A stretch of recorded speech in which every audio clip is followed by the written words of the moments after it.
बिहार के पूर्व उप मुख्यमंत्री और बीजेपी के वरिष्ठ नेता सुशील कुमार मोदी राज्यसभा के लिए निर्विरोध चुन लिए गए हैं।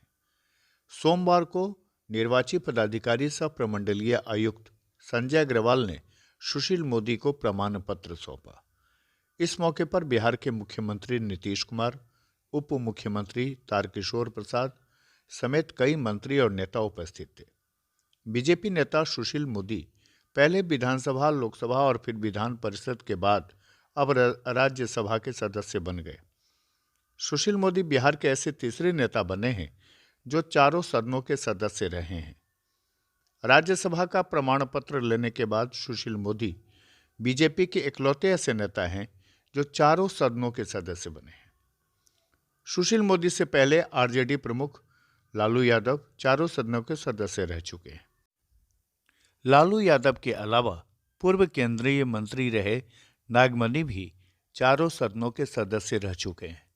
प्रमाण पत्र लेने के बाद मीडिया से बात करते हुए सुशील मोदी ने कहा कि वे बिहार के विकास में एक छोटी गिलहरी की तरह अपनी भूमिका निभाते रहें और राज्यसभा सदस्य के तौर पर प्रधानमंत्री नरेंद्र मोदी, गृह मंत्री अमित शाह और बीजेपी अध्यक्ष जेपी नड्डा द्वारा जो भी दायित्व उनको दिया जाएगा या सौंपा जाएगा उसको वो पूरा करेंगे। सुशील मोदी ने बिहार के विकास को लेकर खुद को एक छोटी गिलहरी से तुलना की और कहा कि राज्यसभा सदस्य के तौर पर बिहार के विकास को लेकर जो दायित्व उनको सौंपा जाएगा या मिलेगा उसको वो पूरा करेंगे। आपको बता दें कि सुशील मोदी बिहार के ऐसे एकमात्र नेता हैं जो परिसीमन से पहले पटना मध्य से विधानसभा चुनाव जीतते रहे हैं। उसके बाद वो भागलपुर से लोकसभा सदस्य के तौर पर चुनाव जीतकर संसद पहुंचे। फिर वो विधान परिषद के सदस्य बने और फिर राज्यसभा के लिए चुने गए हैं। खुलासा के पास जो जानकारी है उसके मुताबिक सुशील मोदी को केंद्रीय मंत्रिमंडल में भी जगह मिलने की संभावना है।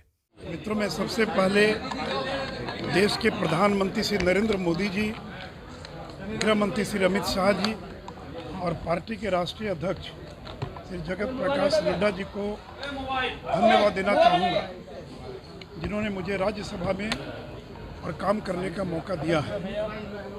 और जो एनडीए के घटक दल हैं, वो चाहे बिहार के मुख्यमंत्री नीतीश जी हों, चाहे मुकेश सहनी जी हों या फिर जीतन राम मांझी जी हों, इन सभी लोगों ने नामांकन पत्र पर और अपने विधायकों का हस्ताक्षर कराकर मेरे मनोनयन करने का काम किया है। इसलिए उनको भी मैं अपनी ओर से धन्यवाद देना चाहता हूँ। और बिहार के विपक्ष को भी मैं धन्यवाद देना चाहता हूँ, जिन्होंने सर्वसम्मति से चुनाव का मार्ग प्रशस्त करने का काम किया है। और मित्रों, बिहार के अंदर ये सर्वसम्मति चुनाव जो संपन्न हुआ है, इसलिए मैं सभी राजनीतिक दलों को अपनी ओर से बधाई और धन्यवाद देता हूँ।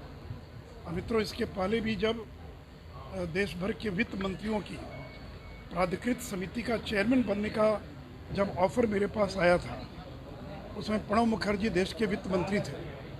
मैंने उसको अस्वीकार कर दिया था, लेकिन बिहार के माननीय मुख्यमंत्री श्री नीतीश जी ने मुझे टेलीफोन करके कहा, नहीं, आपको अस्वीकार नहीं करना चाहिए, आपको ये पद ग्रहण करना चाहिए। तो नीतीश जी की प्रेरणा से मैं देश भर के वित्त मंत्रियों की जो एम्पावर्ड कमेटी थी, उसका मैं चेयरमैन बनने का और मैंने पद स्वीकार किया था।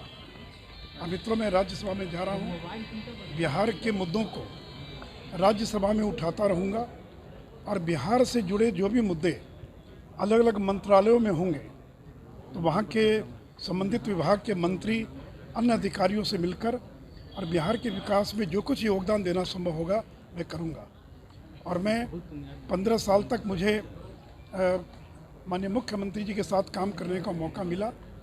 मैं इतना ही कहूँगा कि बिहार में जो बदलाव आया है, उस बदलाव में गिलहरी का जैसे छोटा सा योगदान होता है, तो बिहार के इस बदलाव में गिलहरी के समान मेरा भी छोटा सा योगदान है। और मुझे इस बात की संतुष्टि है कि पार्टी ने मुझे जो काम दिया, मुख्य सचेतक, नेता प्रतिपक्ष विधानसभा में भी मैं रहा, विधान परिषद में भी रहा, डिप्टी सीएम, भागलपुर से सांसद। पार्टी ने जो भी जिम्मेवारी दी है, मैंने अपनी ओर से पूरी कोशिश की है कि मैं ईमानदारी के साथ और पूरी मेहनत के साथ उन सारे दायित्वों का निर्वाह कर सकूं। इसलिए मुझे खुशी है कि मुझे राज्यसभा में जाने का मौका मिला है और पार्टी के निर्देश के अनुसार मैं राज्यसभा और बाकी जगह पर काम करूँगा। सुशील मोदी ने बिहार के विकास में अपनी भूमिका को छोटी गिलहरी बताकर अपना बड़प्पन दिखाया है। खुलासा के लिए पटना से अनु प्रकाश की ये रिपोर्ट।